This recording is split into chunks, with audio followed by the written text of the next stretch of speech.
Entiisa ebuutikidde abatuuze mu zooni ya Katooga ekisangibwa mu Bwayisettu mu ggombolola y'e Kawempe. Ababbi bwe bakkakkanye ku b'ebyokwerinda ne babatemaatema okukkakkana ng'omu bamusse ate abalala ne babuukawo n'ebisago.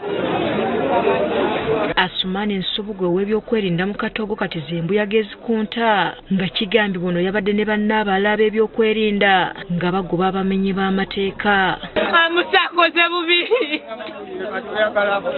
Mu kubagoba babaddusizza babaza mu bannaabwe okukkakkana nga babeefuulidde gye byaggweredde ng'omu bamusse. Bamutidde ku mwala munne yamuyise bagende bakwate ababbi kati ye n'atambula ng'agenda agoberera ababbi ne munne ne bagenda munne ne bamusala omukono ye n'adduka kati ye n'asigala n'ababbi ne bamuggyako ne bamuggyako baatuuni ne bamukuba.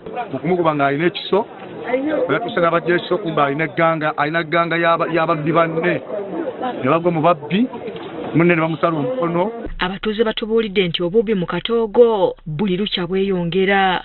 Ababbi batuuse naye batuttidde omwana abadde akola nga wogenda ng'atambula ekiro ng'omukubira essimu nga yatuuse dda nga bazemu. Ababbi twali twabagoba. Ababbi twali twabagoba era baamutidde ku mutala gutali gwaffe mu St. Francis.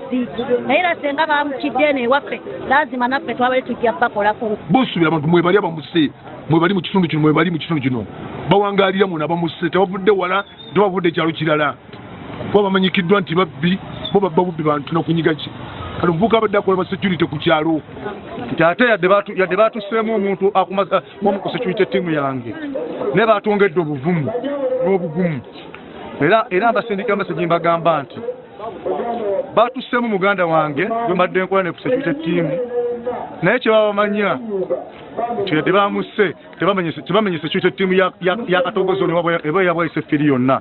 Rachel Kawala omwogezi wa poliisi mu Kampala n'emiriraano asabye abakulembeze ku byalo okuba abeegendereza naddala nga bakola emirimu gyabwe. Tweyongera okukubiriza abatuuze okubeera obulindaala mu keesezi ng'ezo bagwireko poliisi okulaba nga bafuna okuyambibwa oba okulaba nga bangwirwa okukwata ababbi bano. Omulambo gwa Nsubuga gutwaliddwa mu ggwanika ekkulu e Mulago ate Ssennoga n'atwalibwa naye okufuna obujjanjabi.